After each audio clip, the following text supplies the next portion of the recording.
I was at the peak of my career, with everything I had ever dreamed of: power, prestige, and a comfortable life. But a single conversation with an Arab prince made my life collapse in seconds. Everything I believed in was suddenly in question. What happened during that meeting changed the way I saw God, life, and my own purpose. As a man of faith, but also of power, I never imagined that something as simple as a conversation could lead me to question everything, and even more, to embrace a new faith. My name is Paolo Rossi. I'm 56 years old and was born into a traditional family in the heart of Italy. For many years, I served as a minister in high-ranking political positions, believing my mission was to uphold the values of my nation. I was a practicing Catholic, went to Mass, prayed, followed all the rituals. But inside, there was a silence that neither the position nor the memorized prayers could fill. It was during a diplomatic trip to the Middle East that everything began to change. It wasn't a storm or a public scandal. It was something much more subtle, and at the same time, overwhelming. The silent testimony of a Muslim prince that made me see for the first time that I had been living a faith inherited but not understood. Before I continue with my story, write in the comments where you're watching this video from. I want to know how far this message is reaching, because I know, if it reached you, it was not by chance. I went to that country just to fulfill a diplomatic agenda. Handshakes, speeches, formal dinners, nothing out of the ordinary. But on the third day, I was invited to a private lunch with a Saudi prince named Youssef. There was no pomp, no excessive luxury, just a simple, serene man with a gaze that radiated a peace I had never experienced. During that conversation, he didn't try to convince me of anything. He simply spoke about his prayer routine, about the value of silence before God, about the purpose of existence. But it was the way he spoke, without arrogance, without fear, without hurry, that disarmed me. For the first time, I realized that someone could speak about God not as an idea, but as a living presence. And in that moment, without even noticing, a seed was planted inside me. A question began to echo within. What if I don't know the truth as well as I think I do? That night, after meeting with Prince Youssef, I returned to the hotel with a discomfort I couldn't name. It wasn't physical discomfort, nor a sudden existential crisis.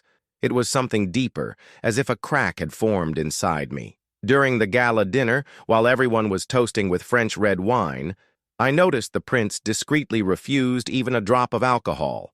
And it wasn't for show. He did it with conviction. Later, I also learned he didn't eat pork, didn't engage with women outside of marriage, and woke before sunrise to pray. In politics, I learned to detect masks. I've seen plenty of people pretend to be pious just to impress, but this wasn't a performance. It was devotion. And that unsettled me, because until then, I had always associated religion with ceremony. I attended Sunday Mass, knelt, made the sign of the cross, but it was all repetition, not transformation. I never stopped drinking wine or lying when it suited political convenience. What if true faith wasn't about outward symbols, but about radical inner change? I began to ask silent questions. Why does Islam impose so many restrictions? Why do Muslims pray 5 times a day? What's the purpose of it all? Deep down, I wanted to prove to myself that this faith was extreme, that it didn't make sense. But the more I researched, the more I found logic, coherence, and above all, depth. And that's how I slowly found myself facing something I had never dared to consider. What if I didn't truly know God? What if the God I followed was just a cultural reflection, not a revealed truth? These questions would no longer let me rest.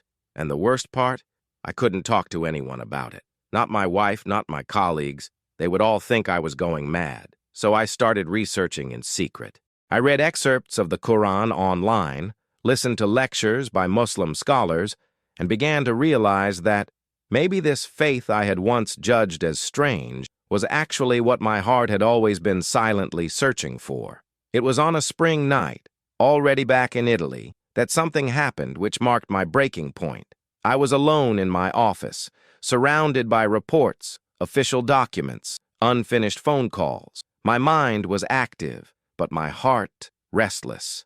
I fell asleep right there, my head resting on my arms. And then came the dream. In the dream, I was walking along a dry road between hills that looked like ancient ruins. The sky was overcast, and a voice, neither male nor female, whispered my name. I turned around but saw no one. I only heard, "Are you ready to obey?" I kept walking, confused, and began to feel bread falling onto my head, small, soft pieces, as if they were being thrown from above. It was strange, but at the same time, comforting. And the voice returned, "Then why don't you surrender?" I woke up breathless, as if I had run for miles, but the room was silent. No TV on, no noise outside. I looked at my hands and noticed they were clasped together as if I had been praying in my sleep. Something inside me told me that this wasn't just a dream. It was a sign. Deep down, I already knew. I knew God was trying to reach me. And this time, He didn't use arguments. He used symbols, food, voice, path, so simple, yet so powerful. In the days that followed, I couldn't stop thinking about it. Every piece of bread, every word from that dream seemed to push me further into this search. That's when I made a decision I never imagined. I contacted an Islamic center in Rome, asking for a copy of the Quran and some basic information about the faith. They received me respectfully and without any pressure. They gave me a sheet with Surah Al-Fatiha in Arabic and Italian, along with a phrase I still couldn't bring myself to say out loud. "There is no deity but Allah, and Muhammad is his messenger." It was just paper, but in my hands it felt as heavy as destiny itself, and I understood. What started as curiosity had now become a clear calling, and I could no longer ignore it. After that dream, I could no longer pretend it was just coincidence.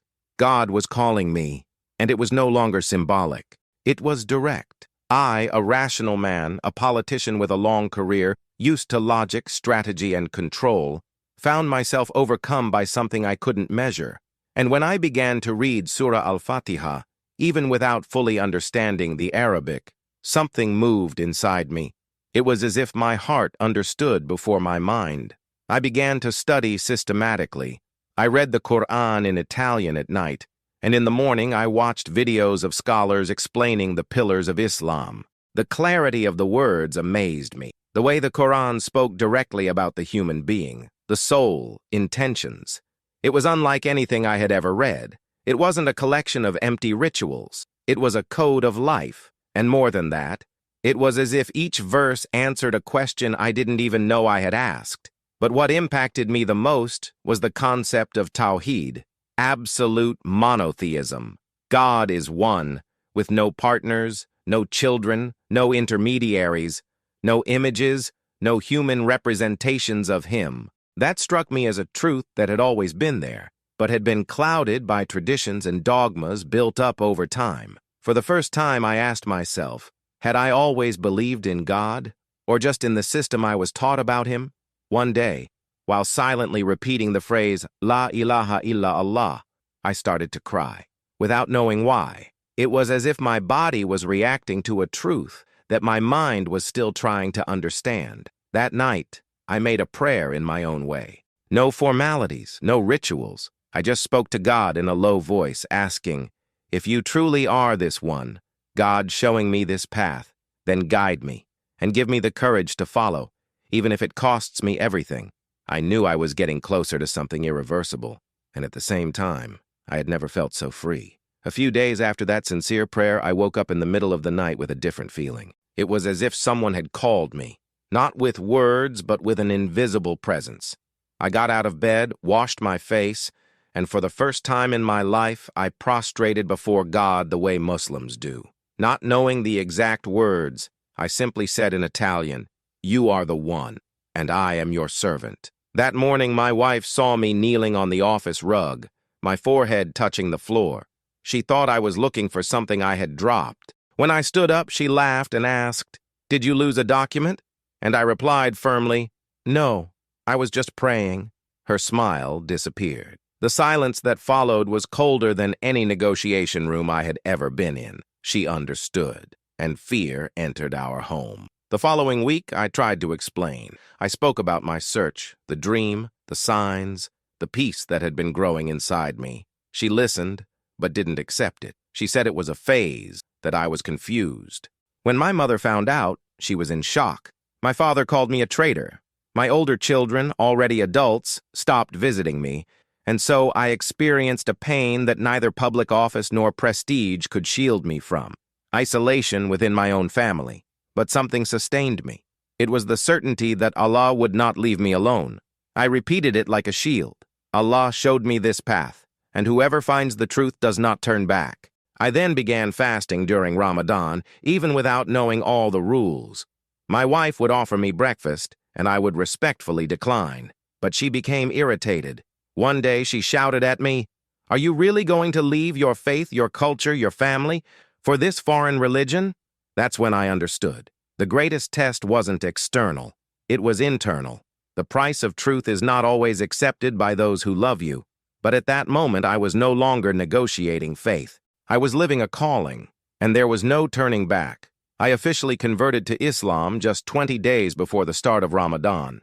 I still didn't know all the rules, the exact times, or the details of the prayers, but I knew the essential. I would fast, no matter what. The thirst and hunger weren't the hardest part. What truly hurt was the atmosphere in my home. On my first morning of fasting, my wife woke me up with breakfast served at the table. I gently explained that during that month, I would only eat after sunset. She replied with sarcasm, "So now you've become Arab?" When I refused to eat, she angrily shoved the plate toward me. My youngest son looked scared. My daughter lowered her head, and I remained silent, firm, feeling the tension rise. Throughout the day, I couldn't fast in peace. My phone rang with messages from political friends. "What is this they're saying about you? Is it true you've become a Muslim?" I didn't respond. My mind was elsewhere. It wasn't the minister who was fasting. It was a man trying to obey Allah for the first time with sincerity. And the silence between me and my family during that Ramadan was heavier than any parliamentary debate. At night, I broke my fast alone, with dates and water, in the dark of my office, away from the dining table.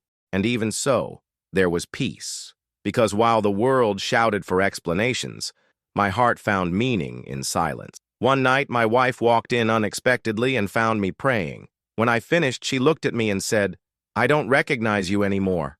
And at that moment, I realized that was exactly the point. I wasn't the same anymore. Something had died inside me: vanity, attachment to reputation, the need to be accepted. And something new had been born: submission.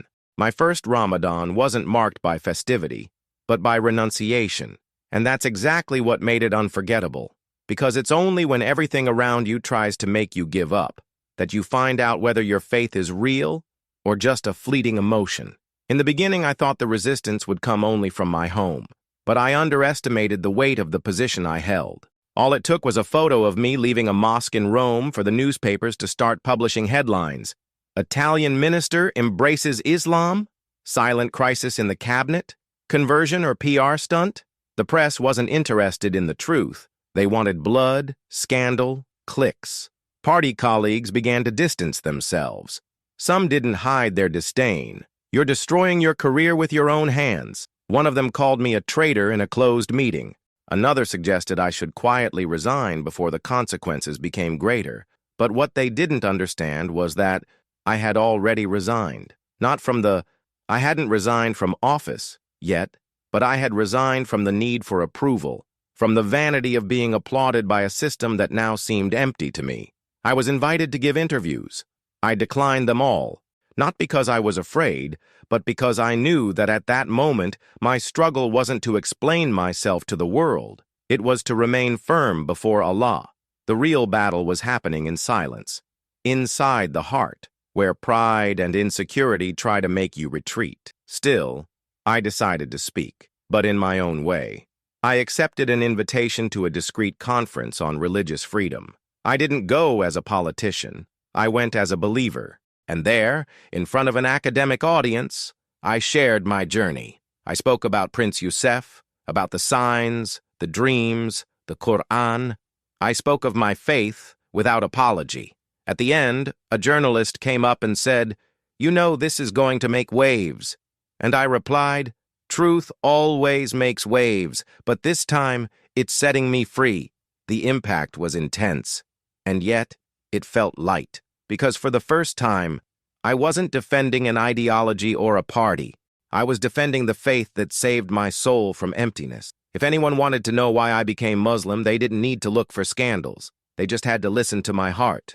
It didn't happen overnight, aligning my mind with my heart. For many months after converting, I still carried doubts, fears, traces of pride. But the more I learned about Islam, the more I realized that it wasn't enough to just accept the faith. I had to truly submit. And that was the hardest part, killing the man I used to be, the vain minister, the Catholic in name only, the speech-savvy strategist, so that Allah's servant could be born. I started to realize that true transformation wasn't visible. It happened in the small things. I stopped getting heated in debates, something that had almost been an addiction. I started to listen more, talk less. I began to examine my intentions. Why did I say certain things? Why did I seek praise?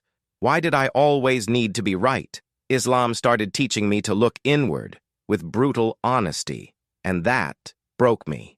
I discovered that the Prophet Muhammad taught that the best form of dawah is by example, and that challenged me. I knew how to argue, convince crowds, manipulate opinions, but did my life reflect the character of a Muslim? I started to change, slowly. I traded expensive suits for simple clothes, cut back on social media, began visiting mosques without announcing my arrival. I wanted to learn, not as a minister, but as a servant. Many asked me, "Why did you give up all that comfort?" And the answer was always the same, because true peace has no price, and a position without purpose is just vanity in disguise. My former colleagues said I had disappeared, but in reality, I was finally showing up to myself. For the first time, I knew who I was. Not a title, not a party, not an ideology. I was a man before his creator, trying to live with purpose, with reverence, with submission. And when I realized that this transformation was real, I knew I couldn't keep it to myself, because if Allah took me out of where I was, it was so I could help others find their way out too.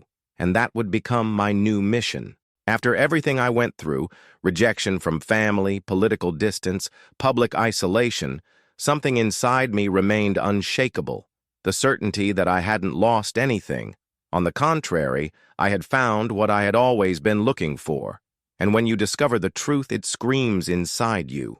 You can't stay silent. That's how I knew my role now wasn't to represent a government anymore, but to represent a message. I left politics for good, not out of failure, but out of liberation.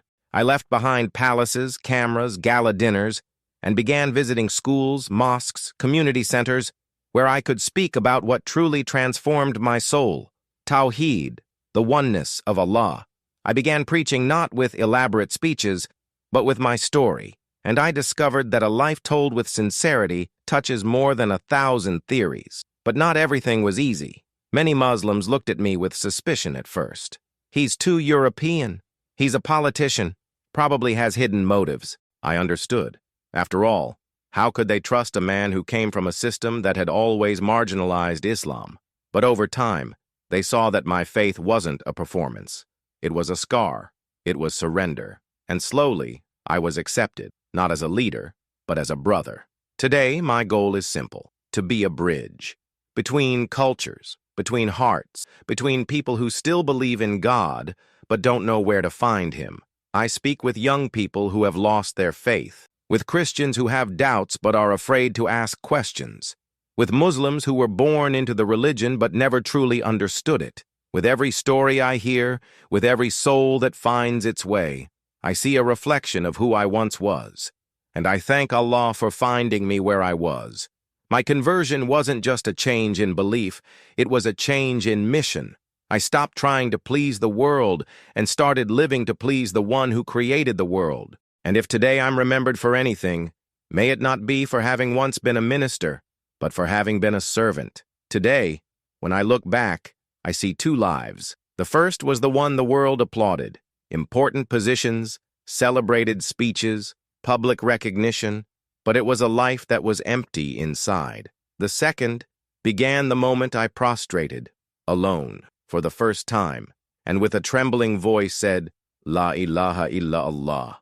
That was the real life. And even with losses, tears, and ruptures, I would choose this journey 1,000 times over.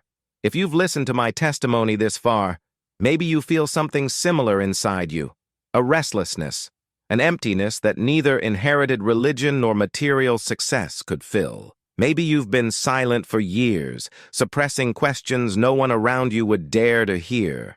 Maybe you're even afraid to search, because you know the truth might cost you everything. But I need to tell you something no one told me at the time. Seeking the truth is never a loss. Losing the applause of people is nothing compared to the peace of being seen and accepted by Allah. True faith doesn't require perfection. It requires sincerity. For 9 years, I walked through doubts, studies, dreams, and struggles, and Allah was patient with me every step of the way. He never rushed me. He only wanted my heart fully. And when I finally gave it, He gave me something no ministry, no fame, no prestige could ever offer: identity.